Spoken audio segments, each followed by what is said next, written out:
এবার ভোট গণনায় অনিয়মের অভিযোগ তুলেছেন মমতা বন্দ্যোপাধ্যায়। পশ্চিমবঙ্গ বিধানসভা নির্বাচনের ভোট গণনার সময় সোমবার দুপুরে তৃণমূলের এ নেত্রী একটি ভিডিও বার্তায় উদ্বেগ প্রকাশ করেন।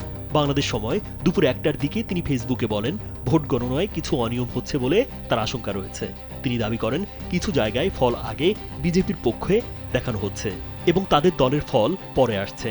মমতা কর্মীদের সতর্ক থাকতে বলেন এবং কাউন্টিং এজেন্ট ও প্রার্থীদের গণনা কেন্দ্র থেকে না আসার নির্দেশ দেন।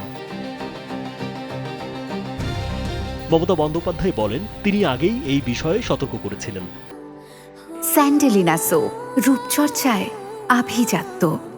একই সঙ্গে তিনি অভিযোগ করেন, কিছু কেন্দ্রে গণনা বন্ধ রাখা হয়েছে এবং একটি জায়গায় ইভিএম মেশিন নিয়ে সমস্যা ধরা পড়েছে।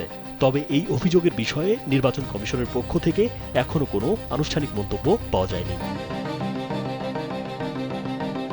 অন্যদিকে বিভিন্ন গণমাধ্যমের প্রাথমিক ট্রেন্ডে বিজেপি অনেক জায়গায় এগিয়ে থাকার খবর পাওয়া যাচ্ছে, তবে এটি চূড়ান্ত ফল নয়। ভোট গণনা শেষ হলে আসল ফল জানা যাবে। পুরো পরিস্থিতি ঘিরে রাজ্যে রাজনৈতিক উত্তেজনা বাড়ছে। সব পক্ষই এখন চূড়ান্ত ফলের অপেক্ষায় রয়েছে এবং পরিস্থিতি ধীরে ধীরে স্পষ্ট হবে বলে মনে করা হচ্ছে। নির্বাচন কমিশনের আনুষ্ঠানিক ঘোষণার পর পুরো চিত্র পরিষ্কার হবে বলে বিশ্লেষকরা মনে করছেন। রাজীব বিশ্বাস, কালবেলা।